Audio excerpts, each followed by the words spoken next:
Hello everyone and welcome to an introduction to OWASP Top 10 for Machine Learning. It's a project designed to raise awareness about the unique security risks in machine learning systems, giving developers and security teams a shared language and provide practical guidance on how to protect machine learning applications. Just like other OWASP Top 10 projects like the top web application vulnerabilities, the machine learning version helps teams build, deploy, and maintain AI systems that are more secure and trustworthy. One important note before we start is that the version that we are using is the 2023 OWASP Top 10, which is still in a draft status. That means it may evolve over time, but it already gives us a solid foundation for understanding the key risks. I also have another videos which are actually in two parts about the OWASP Top 10 for large language models or LLMs, that if you're interested you can check that one as well. Machine learning is a branch of artificial intelligence that focuses on building systems that learn from data rather than being explicitly programmed. Instead of giving a computer step-by-step rules, we feed it data and it finds patterns it can use to make predictions and decisions. The more quality data it sees, the better it usually performs over time. You already interacted with machine learning every day. It powers spam filters in your email, fraud detection, product recommendations or shopping sites, and even self-driving vehicles. So in short, machine learning is about teaching computers to learn from experience and adapt automatically. So who is this project really for? The main audience for the OWASP Top 10 for LLM are the developers, machine learning engineers, operation teams, and application security experts. Basically, the people who are directly involved in building, running, and securing machine learning systems. But it's not limited to them. The goal is to make this useful for a broader audience as well. When it's relevant, we'll point out how much technical background is expected. So you'll know whether a deep technical understanding is needed or just a high-level view. Here is a very high-level view of the OWASP Top 10 list around what it has. It covers everything from input manipulation and data poisoning all the way to model theft, supply chain, and attacks on the integrity of the outputs and model themselves. So let's jump into each of these in more detail one by one. So we'll start with input manipulation attack. In this type of attack, an adversary makes small, carefully crafted changes to the input of a trained model. These changes are often not noticeable to humans, but they can have a huge impact on the model's output.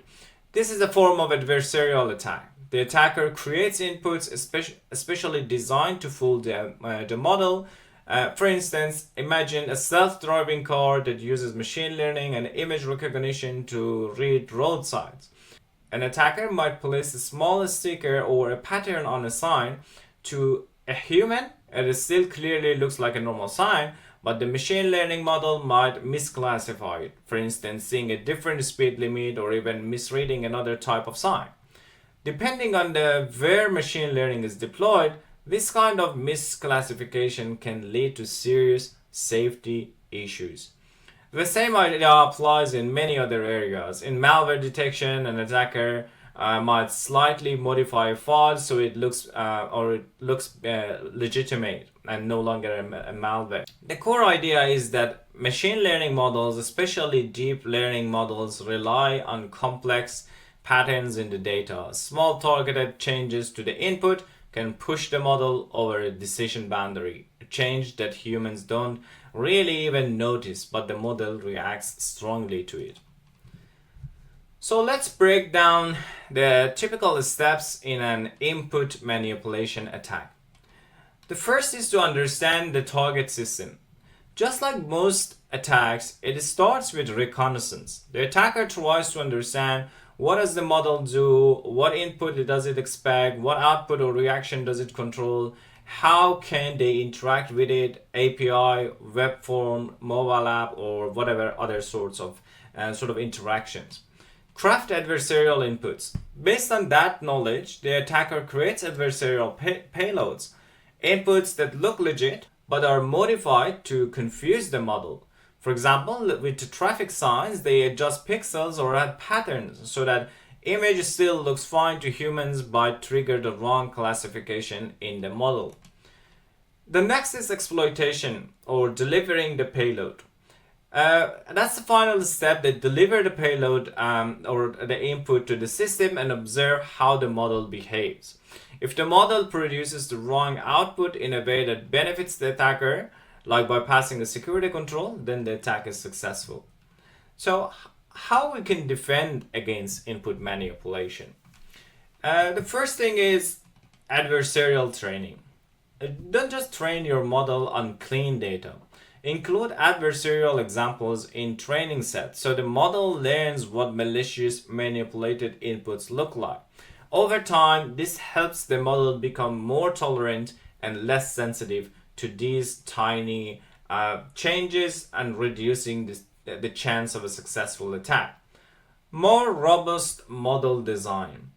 Design and train the model with robustness in mind. That can include using architectures or techniques that are less sensitive to small changes. Apply defense methods especially aimed to adversarial robustness. Evaluate models not just on accuracy but also on how they behave under adversarial input.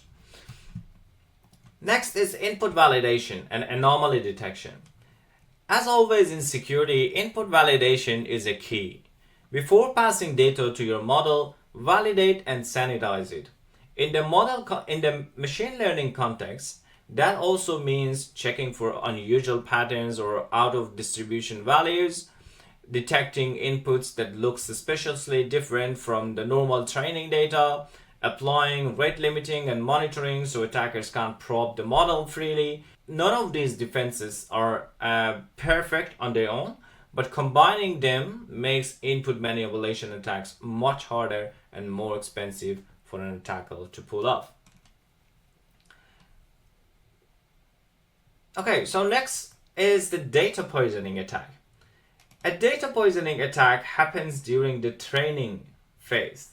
Instead of attacking the model after it's deployed, the attacker goes after the training data itself. Training data is critical in machine learning. The model literally learns its behavior from this data. So if an attacker manipulates that data, they can directly influence how the model behaves. There are different ways to poison the data, for example, adding noise or crop samples to reduce accuracy.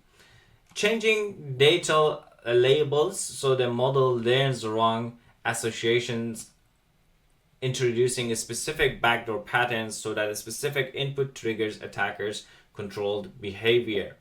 What the attacker aims to achieve using this attack? In general, the attacker is trying to achieve two main goals. Degrade the overall performance of the system by reducing the accuracy or damaging the quality of the responses, or creating backdoors or bypasses. They just inserting patterns or training data that with sort of certain triggers that will allow attackers to trigger a backdoor or trigger an input bypass. So how to prevent data poisoning? First thing first, validate and verify data before training. As always, validating data and cleaning up the data is the key, because as we mentioned, the machine learning and the data that we are inputting into the machine learning is a very important aspect. So next, secure and separate training data. Once you've validated your data, you need to keep it secure. Use the standard security controls such as encryption, address in transit, strong access control, integrity check, and other controls to ensure that the training data is secure in storage and in transit and is kept secure. Data separation. Keep training data separate from validation and test data or live production data, which reduces the chance of poison production data accidentally leaking into your training set.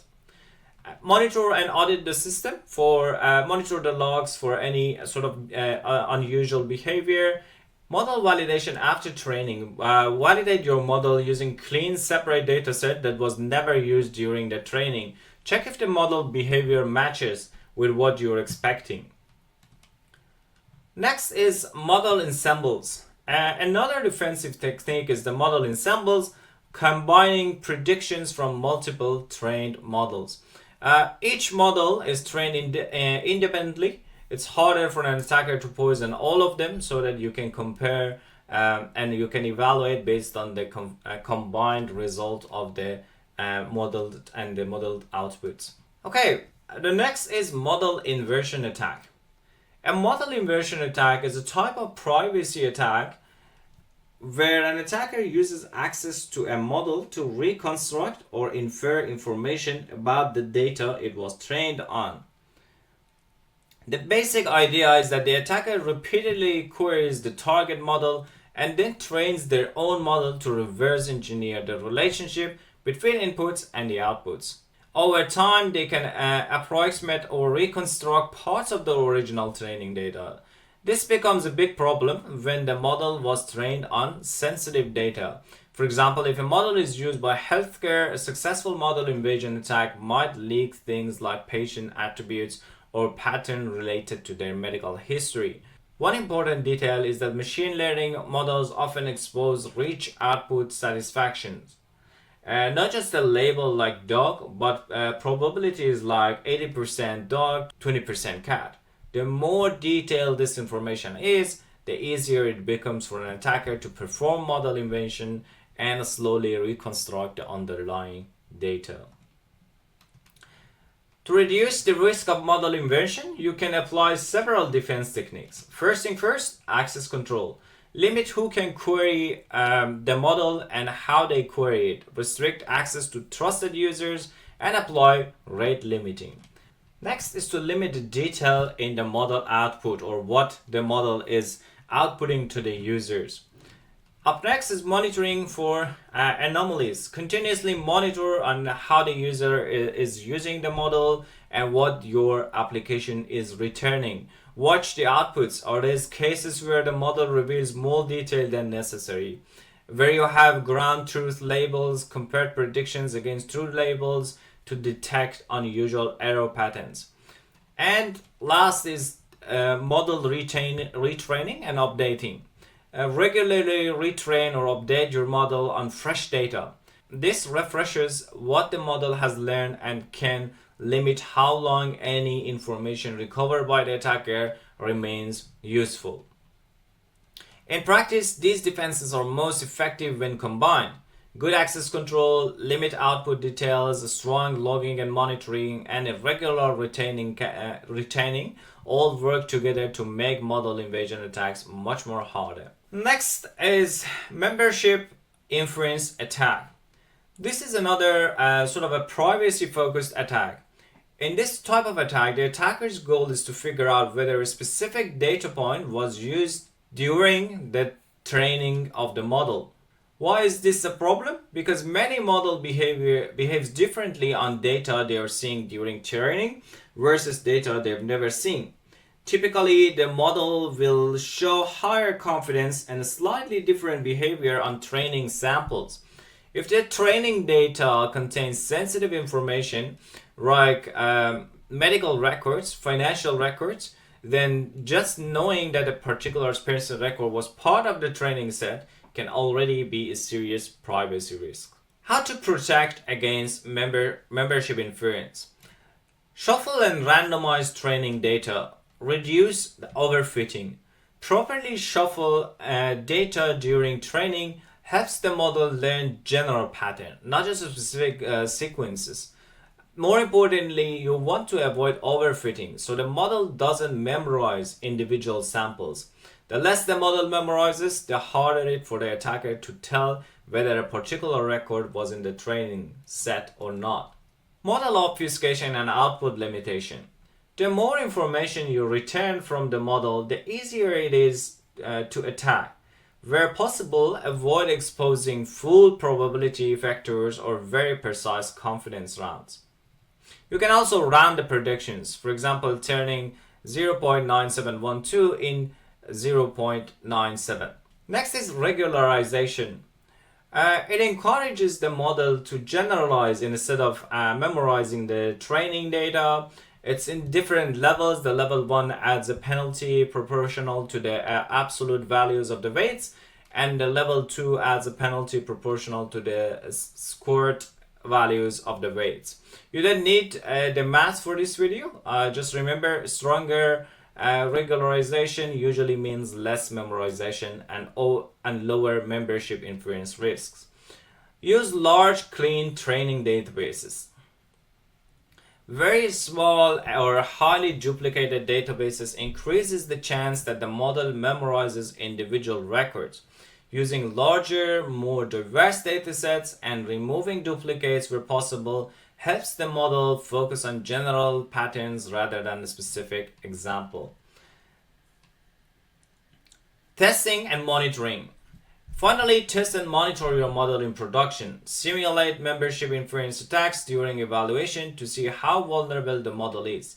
Monitor query patterns to detect suspicious behavior, such as automated system probing of the model. Model theft, also known as model extraction, happens when an attacker tries to replicate a deployed model by repeatedly querying it and observing the inputs and outputs. By sending many carefully chosen queries and recordings, the responses, the attacker can train their own model that behaves very similar to the original. This has a few major consequences. First, it can compromise the intellectual property of the organization. The model may represent years of research, expensive training, and proprietary data. Second, it can use to financial loss because an attacker can effectively get a clone of your model without paying for access. And third, it creates an extra security risk. Once the attacker has an offline copy, then they can experience freely with the different attack payloads, try to bypass your controls and study how your system behaves without triggering any rate limiting or any of your monitoring system's controls. To reduce the risk of model theft, you can apply a combination of technical and non-technical controls. First, encryption and secure storage of the data. So protect the model and training data at rest, encrypt the model files and training, and use a strict access control. A strong access control on the deployed model, limit who can query the model and how much they can do. Require authentication and authorization for API access, apply rate limiting, and consider per user or per tenant usage limit. Regular backups. Maintain regular backups of both the model and the training data. While this does not stop the model theft by itself, it helps you recover quickly. Reduce how much you can reveal about the model. Avoid exposing internal details like exact architecture, or very precise confidence score unless necessary. Use techniques that make it harder to reverse engineer the model from its outputs. Obfuscation on its own is not complete defense, but it raises the bar for attackers. And legal protections. In addition to technical controls, use legal protections. Clear terms of use for your API service, licenses, and contracts. And of course, as always, monitor and audit to behavior of the users and how they use your system. Okay, so the sixth risk we are going to talk is the AI supply chain attacks. Supply chain attacks are not new in cybersecurity. They've been one of the main ways to compromise systems for a long time. Modern applications, like including machine learning, are not built from scratch by a single team. They depend on a whole ecosystem of components, open source libraries, frameworks, pre-trained models, third-party datasets, and external services. In an AI supply chain attack, the attacker's goal is to compromise the performance, security, or integrity of your model by modifying or replacing any of these components. That can mean a tampering in a library, or a malicious pre-trained model, or a poisoned datasets, or even a compromised framework or a tool in your pipeline. In machine learning, this is even more challenging than in traditional software because the ecosystem is more complex and highly interconnected. Detecting a malicious change is not always as simple as spotting a suspicious line of code. The behavior might only show us as subtle biases, strange edge cases, or hidden backdoors in model outputs. The impact depends on the context and can range from bias on unreliable outputs all the way to hard-coded backdoors in the model that the attacker can trigger. To reduce the risk of AI supply chain attacks, you can use several protection methods. One is to verify the package and model signatures. Before using any package or model or database, verify its integrity and its authenticity. Check the digital signatures and the hashes that it used. Use secure, trusted repositories. Attackers often upload lookalike or typo packages that resemble popular libraries and install dependencies from trusted, well-maintained repositories. Keep the dependencies up to date.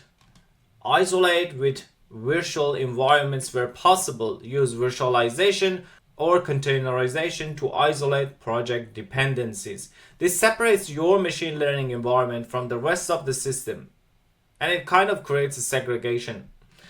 Code review and artifact review. When you can, review the code and artifacts before they become part of your production pipeline. Perform code reviews or custom components, and for third-party coded models, at least perform basic sanity checks. The next risk that we are going to discuss is the transfer learning attack. Training machine learning from scratch is resource intensive and expensive. That's why many teams use transfer learning. They start from existing pre-trained model and then fine-tune it on their own task-specific data. In a transfer learning attack, the attacker abuses this process. Their goal is to make sure that their own manipulation of backdoors and carried over into any model that reuses or fine-tunes their work. This can happen in two main ways. An attacker trains a model on one task, often with malicious intent, and then fine-tunes or releases it so others will reuse it for a different task. The malicious behavior is baked into the starting point. Or they inject backdoors into a pre-trained model. Later, when somebody fine-tunes that model for a new application, the backdoor survives and can still be triggered for fine-tuning versions. To reduce the risk of transfer learning, you can focus on how you select and use pre-trained models and data. Regularly monitor and update training datasets. Make sure the dataset you use for fine-tuning are well understood and documented, periodically reviewed and refreshed, checked for unused patterns for suspicious samples, which would indeed helps carrying on finding hidden issues and avoiding carrying them forward to other models. Use secure and trusted sources. Just like in anything in supply chain, use the pre-trained models and datasets from trusted providers. Implement model isolations, which means separating different stages of training and deployment, keeping clear boundaries between pre-training, fine-tuning, evaluation, and production. And use privacy-aware and robust training techniques. Where possible, use techniques like differential privacy and other robust methods as we discussed earlier. They can limit how much detailed information and behavior from the original pre-trained model is carried over or exposed. They encourage model generalization and less reliance on any single hidden pattern or backdoor.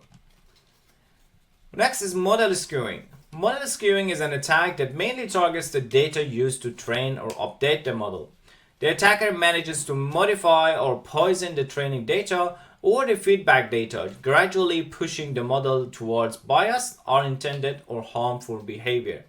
This can happen, for example, through feedback loops, where the model's own predictions are later fed back into its training data, or through regular updates to the dataset that someone manages to tamper with.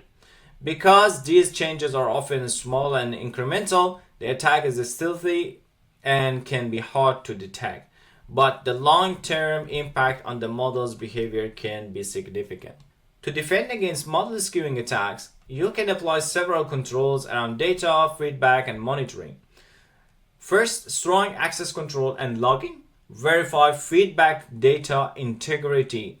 For data coming from the users or systems as feedback, use cryptographic methods like hashing and encryption to protect integrity. And validate that the data has the correct format, type, range, and allowed values. Anomaly detection on data and outputs. Use statistical checks on machine learning based anomaly detections to monitor the data. And of course, continuously monitoring and retraining the model, as we've discussed in the previous examples. Okay, so the next risk we are going to discuss is output integrity attack. As the name suggests, an output integrity attack targets the output of the model, not the model itself. In this scenario, the model may be working perfectly and making the correct predictions, but an attacker intercepts and modifies the output before it reaches its final destination. For example, imagine a model that classifies text messages as either spam or legit. The model correctly marks a message as a spam, but an attacker sitting in the middle intercepts that result and flips it to legit before it reaches the mail system. From the model's point of view, everything is fine. All the protections around the training data, model architectures, and robustness are still working, but the decision that the rest of the system see is wrong. That's what makes this type of attack so dangerous. It bypasses many of the protections that focus only on the model itself. To defend against this model, you need to protect the channel and the data around the model's output. Of course, use encryption, apply signature and hashing to protect the communications. Use secure communication channels, encrypted, and validate the outputs. Do not blindly trust any data just because it comes from a model or anything else. And tamper evidence logging. Use logging systems where attempts to modify or delete logs are detectable. Log model output, key decisions, and the paths they take through the system. Monitoring, auditing, and updates. Continuously monitor for suspicious patterns and make sure you keep your software libraries and infrastructures up to date to detect unknown vulnerabilities. The last risk in the OWASP top 10 is model poisoning. As the name suggests, in a model poisoning attack, the attacker poisons the model itself, especially its internal parameters or weights. Instead of only manipulating the training data, the attacker somehow manages to change the model parameters so that its behavior is altered. The impact can be very similar to the data poisoning. The model might become less accurate or unreliable. It might develop hidden biases, or it might contain a backdoor where certain inputs trigger attacker-controlled behavior. Model poisoning can happen during training or after deployment if an attacker gains access to the stored model files or model update processing. There are a few key strategies to reduce the risk of model poisoning. First, robust model design and secure pipeline. Design your overall architecture with security in mind. Secure the entire training and development pipeline, not just the final model, and restrict who can trigger training runs or deploy new models. As we talked about regularization, we have different levels. Make sure that you use them as well. Cryptography, integrity checks and controls, and using signatures and all these. And a strict access control, as we have discussed earlier in this video. Okay, in this video, we walked you through the OWASP top 10 for machine learning and looked at the main security risk you should be aware of when building and deploying machine learning systems. If you found this useful, please hit the like button and subscribe to the channel. It really helps for more people discover this kind of content. I've also covered the OWASP top 10 for LLMs in a separate video, so if you want a deeper understanding of the large language model security, make sure to check that one as well. Let me know in comments what you think about the vulnerabilities we discussed and how you see cyber threats evolving in machine learning and LLMs. Thank you for watching and see you next time.